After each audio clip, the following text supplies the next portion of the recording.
This is Cruise Radio. Cruise Radio is brought to you in part by tripinsurance.com. Travel insurance done right by the people who know travel insurance. Get a quote today at tripinsurance.com. Here we go. Broadcasting from the tripinsurance.com studios in Jacksonville, Florida. This is Cruise Radio. Hey, how's it going? My name is Doug Parker. Thank you so much for checking out this episode of Cruise Radio. Going to discuss Celebration Key today with staff writer Richard Sims. This is how it played out. I was over there for the grand opening on July 19th, but I had a bum ankle. So I asked if I could fly over there on my own dime and be there with a cruise ship to check out an authentic guest experience and also get more photos and video because I just couldn't navigate it all in the short time I was there on July 19th. They said yes, so I went over there. We'll jump right to it with staff writer Richard Sims. Hey, man. Hey there. Okay, so first of all, let's just note the subtle brag of, oh yeah, I've already been there twice and most of you haven't been there at all. Good job. I also think it's important that we note that while you did fly in and then take a cab over, that is not something that people can do. This is not like some resorts where you can come in from the outside. You do have to be a Carnival Cruise Line passenger in order to visit. Am I right? Correct. And if you want to know the backstory, so a couple of days before that, I was over in Manila and I was going for a morning run, stepped on uneven pavement. And, well, I had a grade 1 sprain, sidelined me for my couple of days left there, flew right to Celebration Key, and I was hobbling around for the day. So I asked if I could go back, experience it authentically, and they said yes. See, this is why I don't exercise. I don't have to worry about falling on uneven pavement and breaking something. Well, you know, people knew you were going. We've talked about this for a while, and a lot of questions came up. But before we get to some of the questions, and I've just sort of like rounded them up and I'm just going to hit you with them. But before we do that, tell me a little bit about your first impression, and let's skip the sort of press-centric day and really focus on the day that you were there on your own, because I think that's going to give people a better, more honest feel for what the experience of being there is like. So give us just sort of a general quick thoughts and impressions before we get to questions. Yeah, so I was there when Carnival Elation was there, which is the ship out of Jacksonville. And that being said, maybe 2,600, 2,700 people total were on the island. So again, one ship, not two ships where it could be up to 7,000, 8,000 people at a time.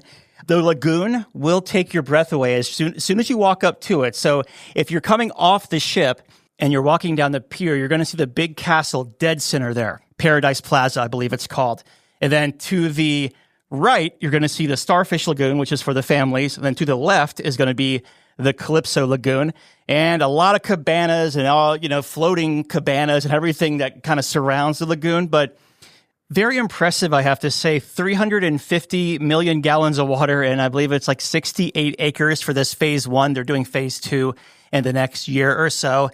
But, walking off the ship, you have Calypso Lagoon, adults only, to your left, to your right, Starfish Lagoon for the families. They did a great job, and I'm very grateful for that tram service. Yeah, that is something that we're going to discuss as well. Now, when you say the tram service, is there a tram service running around the resort? I know they have some limited transportation options from, especially for people with disabilities, to get from the ship to the, entrance of Celebration Key.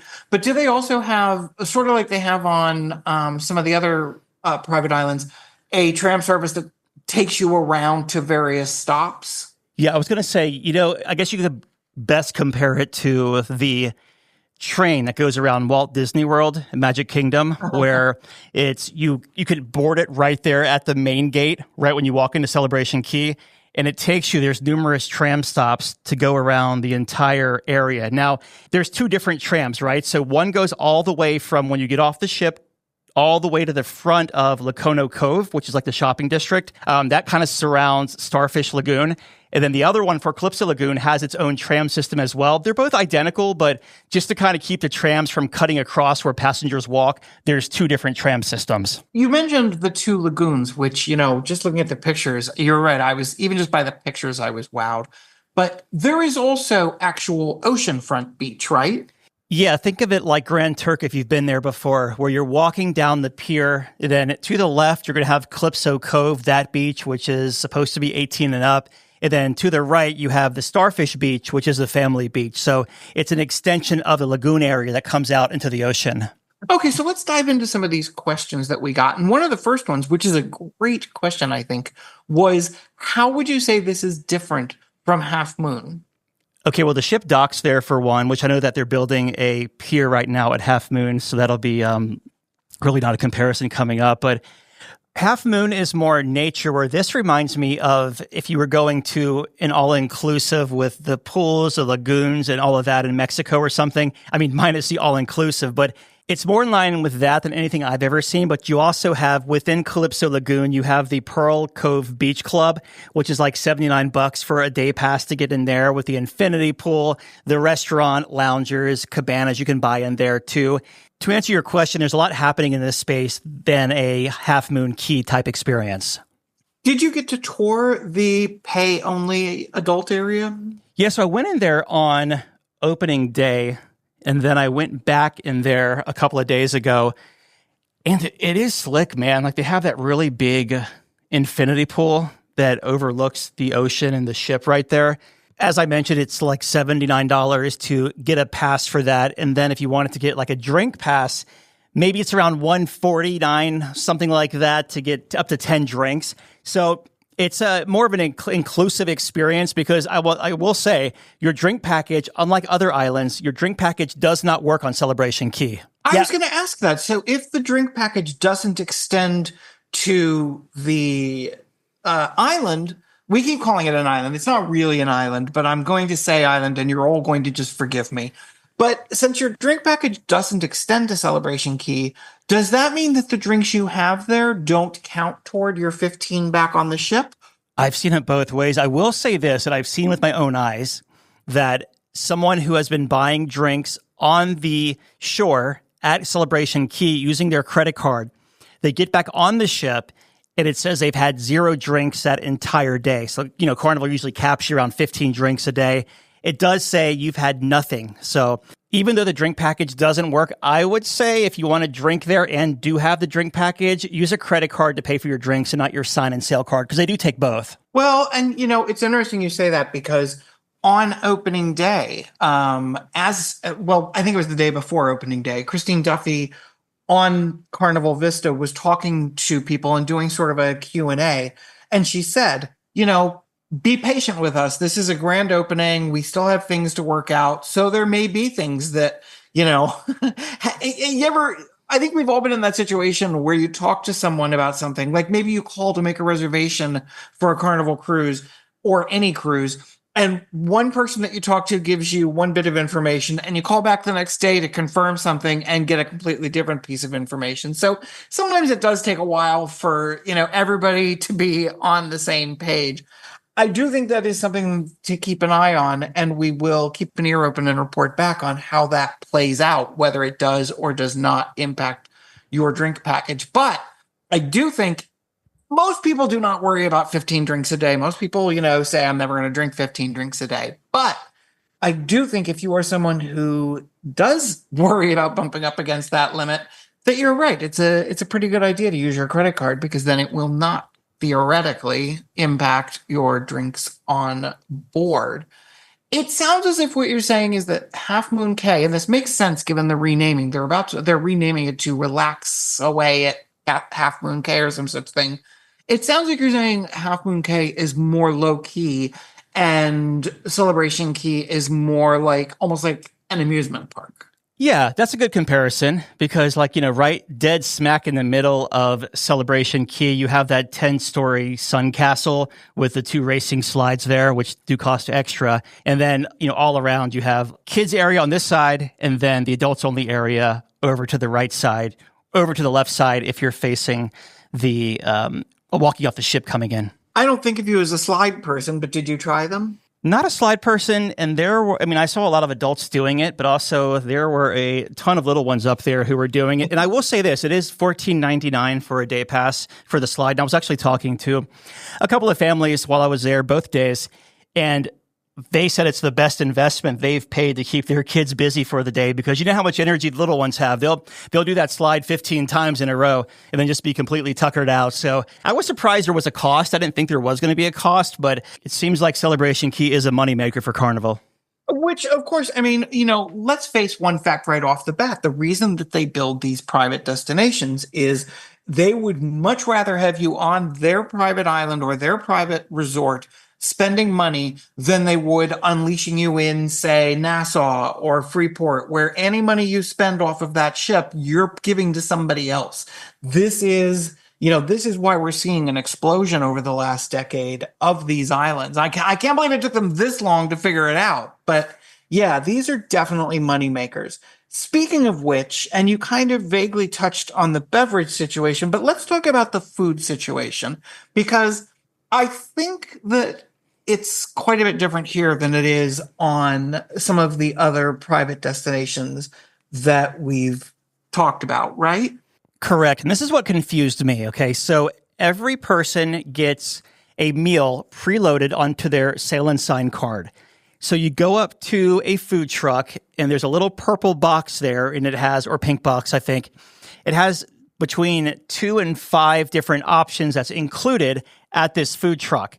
And then everything else is extra. So if you want to get, let's just say chicken tenders and fries, hey, I want more food, and you want to go back to that food truck, you're going to have to pay the $12.99 or whatever it is for chicken tenders and fries. Now, if you would like to go to one of the restaurants, the sit-down venues like Mingo's or the barbecue or the seafood restaurant where you actually sit down and it's table service, you can use that Sail and Sign credit that's preloaded, but it doesn't include the meal. It's 25% off your meal. It's weird to say you get one, this comp meal. Do we know what that meal consists of? I mean, is it like, a burger, fries, and a soft drink or something? Like, do you have any idea what it is at the various places? Obviously, the actual food itself is going to change based on where you eat, but how much? Basically, I'm a big eater. How much is it? As I was mentioning, each menu board, well, it has that pink line around where it says Island Eats, and that's what's included, and you pay for anything else above and beyond that. Do you think the typical person, let's look at you. You went to Mingo's, which, by the way, I never put together that it was flamingos. I was like, why are they naming something after Ming the Merciless from Flash Gordon, which very few people get. But so you went to Ming's. What did you get? And was that the meal?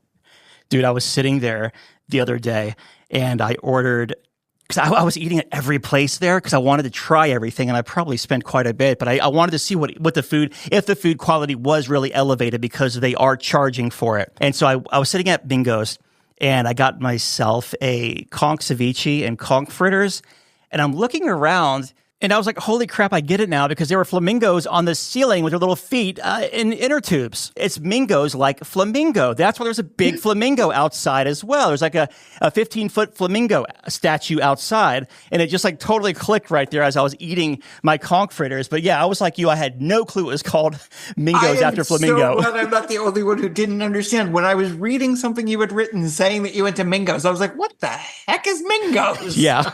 So yeah, it's one of the sit-down places right there next to the DJ around the swim-up bar at Calypso Lagoon. And let me just say this. I know it's not a popular statement. It might get pushed back, but I spent over $100 eating at the different food stalls. Well, one, because I wasn't an actual passenger and I wanted to see how much they all were. But the food is elevated against other options at other destinations. But also, you should know, I was by myself. I wasn't with a family of 4. I don't know.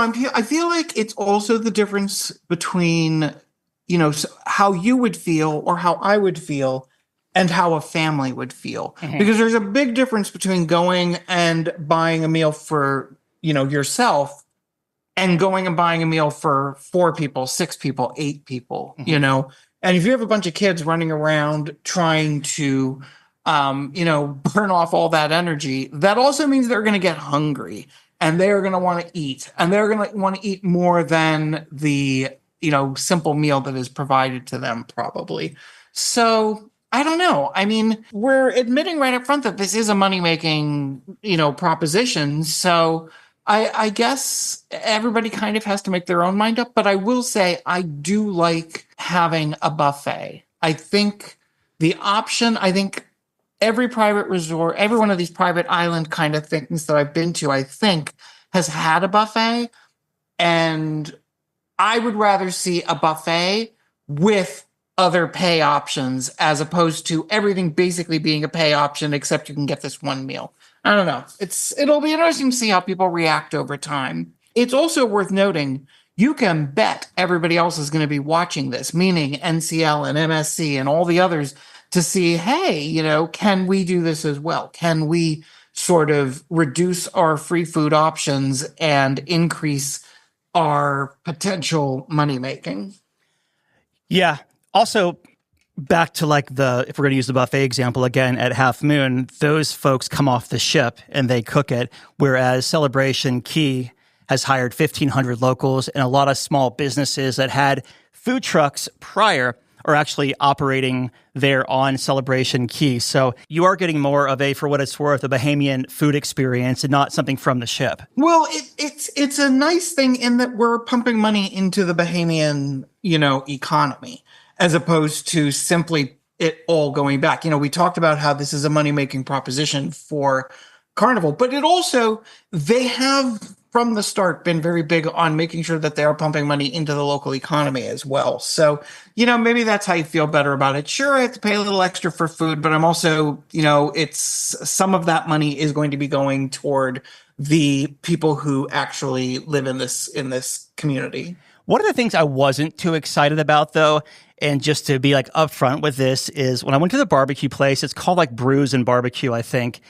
Surf and Sauce Barbecue and Brews is the restaurant's name. And I went there and had ribs, and I got to say, the ribs were really good, and I did use my credit card for it because I wasn't sailing on the ship.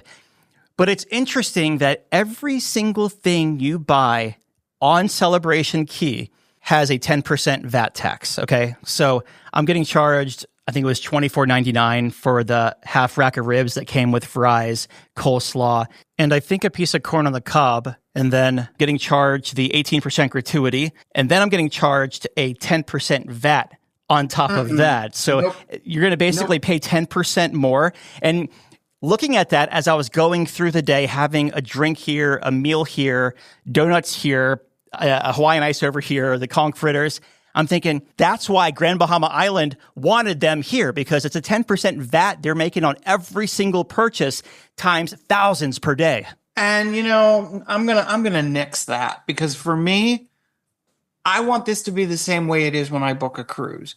Whatever price is up there is the price I want to pay.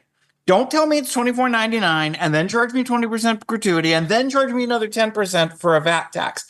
Put the price. Just tell me it's $40, or whatever it is. I really am not a fan of added fees to anything. I mean, when I go to the movies, I don't want to, or a hotel. I don't want to check into a hotel thinking I'm paying $150, and then you hit me with a room fee and a room charge fee and a tax fee and a service fee and a parking fee. No. Put the price up front. That's what I want from Celebration Key as well. Fair point, because I spent the night in Freeport that night and flew out the next morning. So I had dinner there and breakfast and then a coffee at the hotel. And all three of those establishments, it said VAT tax included. So the price I paid was all inclusive of that tax. And I might be splitting hairs here, but it would be nice to see that VAT tax included on the prices at Celebration Key. Yeah, but you know what the problem with that is? You're putting the person behind the counter in the position of having to deal with angry people all day long. Every time they come up and they think they're paying one price, and then they look at the bill and they're like, wait a minute, why is it so expensive? Mm-hmm. That poor person behind the counter has to 1,000 times a day, guaranteed, explain why this is. And then the angry man standing there wanting to not pay that much is making his argument for why they shouldn't be. Yeah, I don't love that system. That does not appeal to me. We've been talking about how it compares to other places. One of the things I'm curious about is when MSC opened Ocean Key, that they had a little bit of a problem with shade, because they had reclaimed this island. It had been a garbage dump or some such thing, and they reclaimed it and they planted a lot of trees and stuff. But the trees were still growing. It was still early, and even now, they haven't completely filled in. Do they have a similar problem on Celebration Key with it being new and there not being enough foliage or shady areas? It will definitely take a couple of years for these palm trees to fully grow. But I will say, by the lagoon and by the beach, there were, and there are, umbrellas on every single chair, okay? So if you wanted to get an umbrella by the beach, you don't have to pay extra for it. It's already there. Or if you want to get one by the lagoon, it's already there surrounding. There's big blue umbrellas around the lagoons, and there's big pink, I think, or red umbrellas that line the beach. I know for a fact because I sat there working on my news brief 2 days ago under one of the umbrellas because I was looking for a tree to sit under. The one that I was sitting under was like maybe was casting like a 3-foot shadow that I went underneath. And the guy was like, you can get one of these umbrellas if you'd like to. So I'm like, oh, okay. I thought you had to pay for them. He's like, no, just open it up. I'm like, okay, that's even better. So, I mean, you look at back in 2020, like I was on one of the first ships over to MSC's private island. And yeah, it was very desolate and looked very bare bones. But now as you're looking at it from the ship, it's lush, it's beautiful, and there's plenty of shade if you want to hop under a tree. Yeah, I was there a couple months ago, and I was really impressed with everything about that destination, really. But it was nice to see how it had filled in since its opening. What about one of the things that some people have made a big deal about is, yes, you are docking as opposed to tendering, but then you have this walk from the ship to the entrance of Celebration Key. How long is the walk really? And is it shaded? Is it out in the sun? So I can tell you from walking around on a bum ankle, it took me exactly 8 minutes from that big arch at Celebration Key, walking down the pier to the gangway. I couldn't get on the ship, obviously, because I wasn't a passenger, but to the gangway took me 8 minutes, and that's walking slow. There is also a tram system for if folks are a little too hot to get back to the ship, you can jump on a tram and they'll take you right there by the gangway. Walking down the pier, too, if you've been to Perfect Day before, they have those big triangle cloth-like pieces of shade over the pier. It's the same thing. So it is shaded from the ship walking to Celebration Key. That's actually nice because, I don't mind walking, but, that pavement can get really hot. I've seen people say it took them 20 to 30 minutes. I'm like, what are you crawling? There's no way. Because I was walking around with a bad ankle going slow, and it took me 8 minutes. I am not someone who likes to lay in the sun. I am not someone who, is going to bake in a lounge chair kind of thing. I like to go in the ocean for a little while, but then, I'm curious. On some of the private destinations, there's not necessarily a lot to do if you don't want to lay in the sun. It sounds as if that is definitely not the case here, as if there is a lot of other stuff to do. And my question is this: is there stuff to do that's free? Like, are there games being played? Are there, whatever? Yeah, there's basketball courts, pickleball courts, volleyball areas, but I will say probably 80%, maybe 90% of the people that I saw the full day I was there, they were in the pool, they were on the beach, in the restaurant, or at that swim-up bar or the swing bar. Probably also around 100 people at the adults-only beach club. And I will say, if I was going there on a cruise ship, it's a price I would pay. I was going to say, let's just call it what it is. You and I would both be willing to pay $80 to spend the day away from the children. Love children. Love children to knock on my door, say trick or treat, and then go away. But when I'm on vacation, like I'm looking forward to next month, I'm going on Brilliant Lady, Virgin Voyage's new ship, and I'm very excited to be on a ship with no children. So, yeah, $80 to spend the day in the private area, sign me up.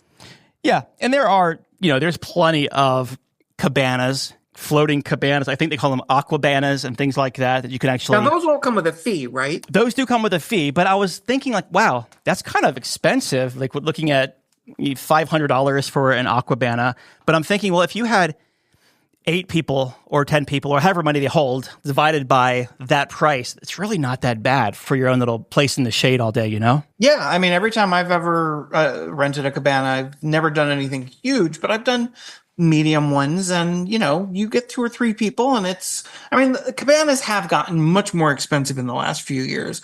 I remember the first time I went to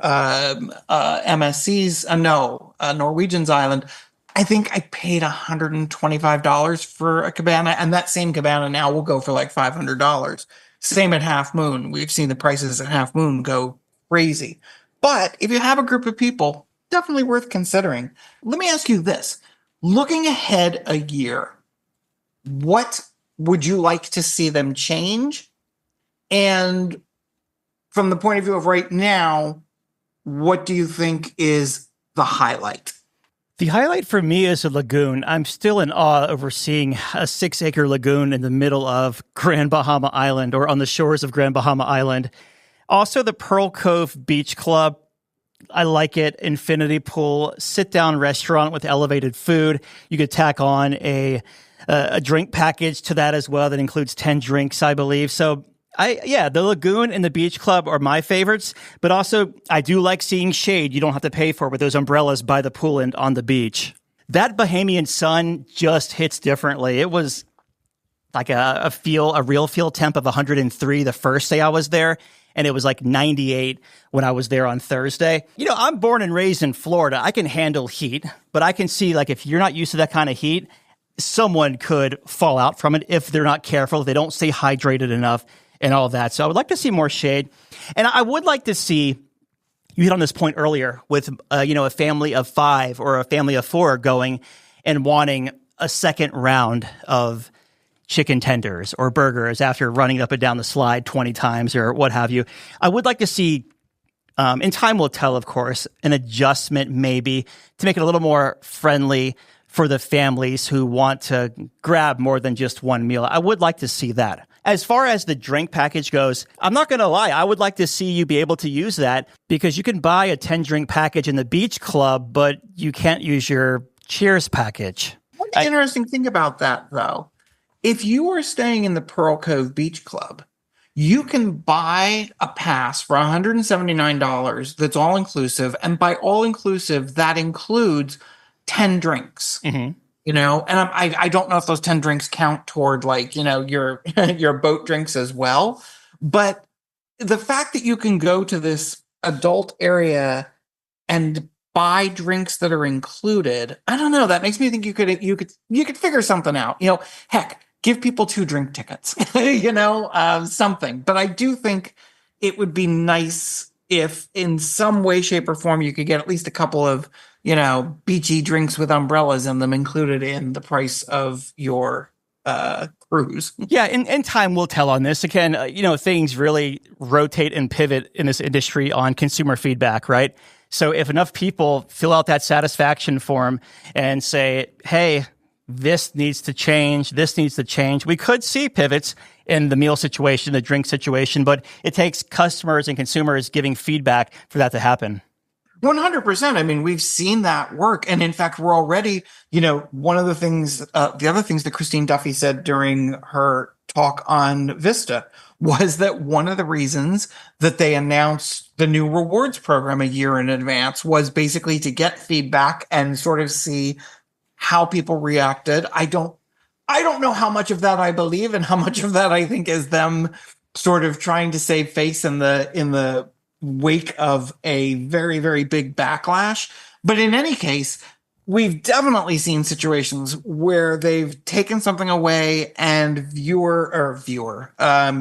passenger feedback has made them say, okay, let's reconsider that. Menu changes, that kind of thing. So it'll be interesting to see, like, a year from now. We should bookmark it. And 1 year from now, we should look at Celebration Key and say, here's what's changed. Here's what hasn't. Here's, do sort of an update.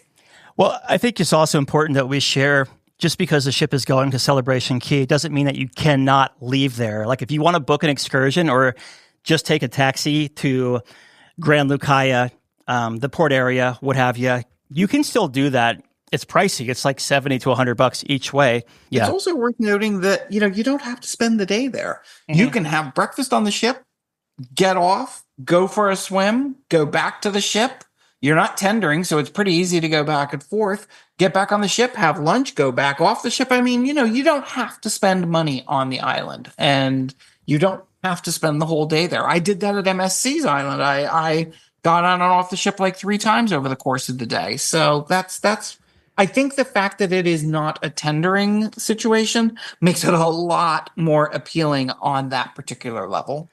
I would say if you do have the drink package, though, depending on how much you like to walk or tram back and forth, drinks are pretty pricey. I had a Grey Goose and soda, and it was like $24 out the door once you included the gratuity and the VAT tax. I was like, I feel like I'm in Vegas paying these prices. So if you do have the drink package and you don't mind the haul, might not hurt to go back to the ship and take advantage of that drink package because they're getting their money. You should get your money's worth. Get a couple of them, take them back to your room, pour them into a jug, and leave. That's what I was going to say. Like, get a tumbler or something, and do that because it was kind of pricey. I know Goose is considered premium there as well, so it was a little bit more than what it would normally cost. But they didn't have Tito's, so I rolled with that. It is good to see them taking care of the crew there as well. Like, if you're at the Pearl Beach Club, they probably don't want you to see this, but it's like way down the beach. There is a crew area with a couple of food trucks, loungers, a basketball court, beach chairs that are located on the beach.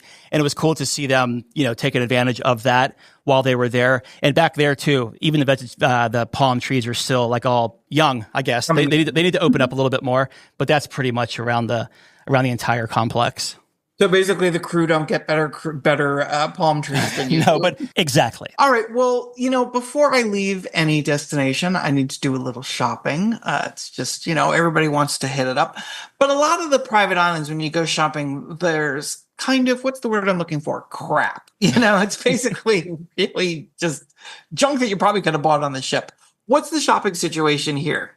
So it's called Lacono Cove. I believe I'm pronouncing that correctly. And if you're walking off the ship and you walk through the castle, so picture the castle on Celebration Key as maybe the main castle at Magic Kingdom at Walt Disney World in Orlando, where it's kind of the centerpiece and it's the anchor, right? You can walk through the castle here and it takes you into, we'll call it the shopping district. There's like your typical Caraloha. There's some jewelry stores. I didn't see Diamonds International, but there might be one there. I did see some jewelry stores though, and diamonds and stuff for sale. But also, I will say it was really cool seeing they have the Junkanoo parade like they do on MSC's Island. I believe twice during the day. I don't know how they do it dressed up like that and how hot it is, but it was really cool to see that and how much pride they take. And also the artists have stalls there too, local artists that are really, I was actually very impressed. Got this little Celebration Key keepsake from there and also a magnet as well from there that was hand painted. But they also have a store too. And $24 sunscreen for a small little tube of it. So bring your sunscreen. Don't forget, like I did. Yeah, I'll tell you, that is one of the first lessons I ever learned on a private island is make sure when you leave your room, you have everything you need because anything you have to buy on that island, if you think it's expensive on the ship, wait until you get to the island and you try and buy it, especially sunscreen. Well, I only had the big things at the house for the sunscreen. They were like, let's just say 12 ounces or whatever. And I was only going for a night, so I had everything in my backpack. So I couldn't go through security checkpoint at the airport, TSA, with that big tube of sunscreen. So I was just like, I'll just pick up some at the Miami airport. Totally forgot about that when I landed. Then Freeport Airport never materialized because I didn't see it there. No other place to buy it except Celebration Key. So I went into the little store there, which is a souvenir store, which was very packed, but I got my sunscreen for $24 and watching people grab everything in sight. It was also opening weekend. Those things were all going on eBay, my friend. Those people were buying to make some money. That's probably true to a certain extent, but they're like even yesterday or 2 days ago when I was there were still people buying just T-shirts and stuff. So I'll have to look and see because people were very excited about buying gear, but maybe they were eBay flippers. That is exactly what it is. I mean, if you ever go to Walt Disney World, when they've released any kind of new product, people line up out the door to buy 5, 6, 7 of them so that they can sell them and make some money. So, hey, you got to pay for that next cruise somehow, right? Dude, you are so right here. I'm looking here. They gave away commemorative Coke cans that day. Someone is selling a commemorative Coke can on eBay for $375 right now. Yeah. I may not be quite as good at making money as cruise lines, but I do kind of know the games that they play. So yeah, that is not at all surprising. I shouldn't say the game. That's not the cruise line playing a game. That is passengers who know. I mean, like all of the various influencers and things who were there, they are buying that stuff and they are selling it on their channels, guaranteed. Wow. So, you might as well just save this instead of buying all this stuff, just go there and buy it yourself for $4. Right.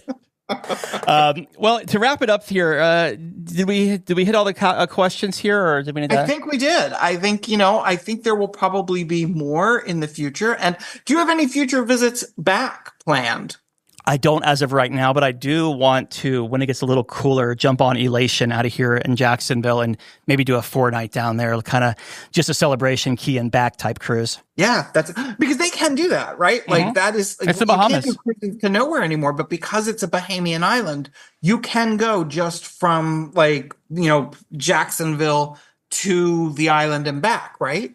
Yeah, like a lot of this itinerary that is actually got back today, Saturday when we're recording this. It was left Jacksonville, day at sea, Princess Key, Celebration Key, day at sea, back here in Jacksonville. So you know what the ultimate moneymaker for them is going to be when they do sailings that go, Princess Key. Then we're going to go over to Half Moon. Then we're going to go over to Celebration. We're going to give you 3 ports. And guess what? We're going to make money in every single one of them. Well, they call that the Carnival Collection, right? Yeah. The Paradise Collection. There you go. Paradise Collection. One last question that I noticed as I'm scrolling through some of the stuff on our pages is someone asked, and this is a very good question, how accessible is it? In other words, how well prepared are they for handicap accessible? If you have a scooter or a wheelchair, it is paved around the perimeter of it, and also you can go through the middle, like through the castle. And if you have a cabana too, those are paved all the way up to the cabanas. So there's a lot of sand on this place, but there's also concrete paths to take care of the accessible. As far as getting off of the main path for the food trucks, there is concrete there at a lot of them, not all of them. But I would say, and also the beachfront as well for the adults only beach, those do have concrete going up to some of the cabanas you can rent there, and obviously around the pool and the ramps that go up into the restaurant there. So it is fairly accessible.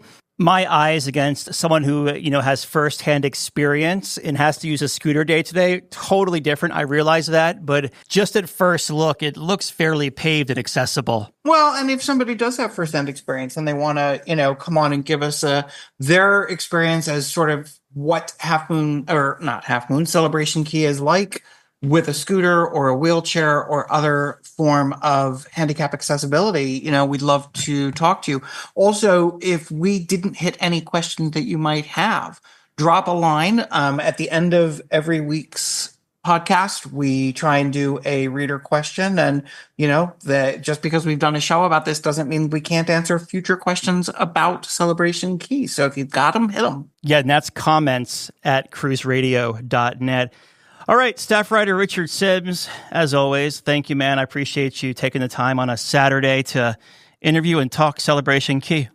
Nothing I'd rather do on a Saturday than talk cruising. Just back from a cruise? Let's talk about it. Email Doug at cruiseradio.net. A big question we get at Cruise Radio is, how do I know if I need trip insurance? Simple answer. If you're getting on a plane, taking a road trip, or getting on a cruise ship, you need to have travel insurance. Hey, it's Doug Parker from my friends at tripinsurance.com. Not only does tripinsurance.com protect your vacation investment, but it also gives you peace of mind in case anything were to go wrong on your trip.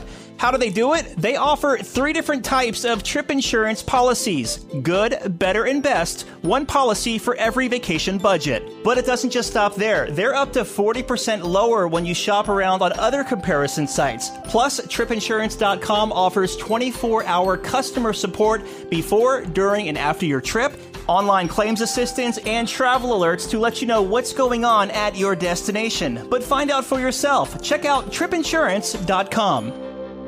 All right, Dougie, let's see what we got for you, buddy. Cruise Radio is produced at the tripinsurance.com studios in Jacksonville, Florida. Get cruise news, ship reviews, and money-saving tips every Thursday on Cruise Radio. If you've enjoyed this episode, please subscribe to the show. If you want to help spread the word, give Cruise Radio a 5-star review. Find Cruise Radio where you listen to your favorite podcast or online at cruiseradio.net. I'm your announcer,